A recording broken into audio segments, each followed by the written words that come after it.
देखिए, भारतीय जनता पार्टी ने माननीय नरेंद्र मोदी जी के नेतृत्व में देश की राजनीति का एजेंडा परिवर्तित कर दिया। देश की राजनीति का नैरेटिव पिछले 10 साल में परिवर्तन होकर के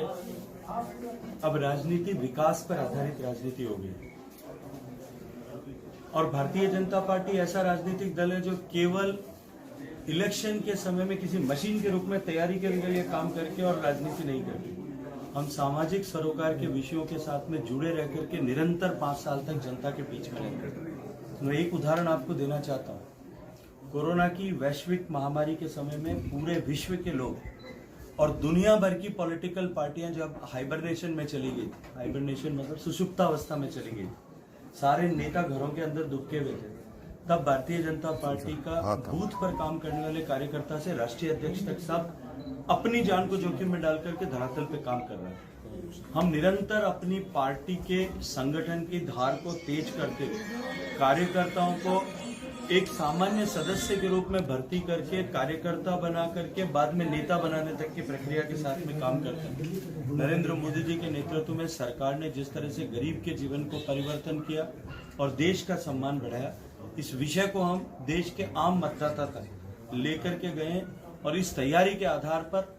कि हमने जो कुछ बदलाव करने में सफलता प्राप्त की है और आने वाले समय में भारत को विकसित बनाने के लिए जिस तरह की आवश्यकता है, उस तैयारी के साथ में हम चुनाव के मैदान में डटे हैं और अब की बार 400 पार का संकल्प लेकर के जुटे हैं। जब 2014 में हम 272 प्लस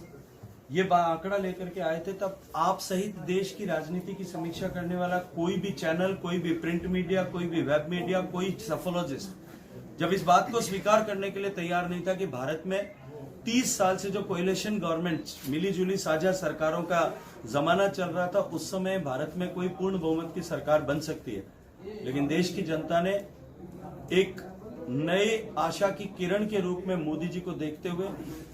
पूर्ण बहुमत की सरकार हमारे आंकड़े से भी 10 से ज्यादा सीटें देकर के 282 सीटें देकर के दी। हमने 5 साल तक जिस तरह से ईमानदारी पूर्वक काम किया,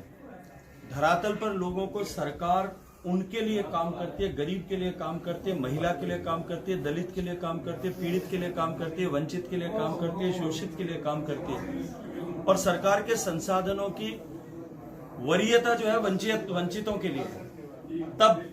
देश की जनता ने, हमने जब लक्ष्य लिया कि हम अब की बार 300 के पार जाएंगे, तब शायद लोग हंसते थे, लेकिन देश की जनता ने 303 दिया।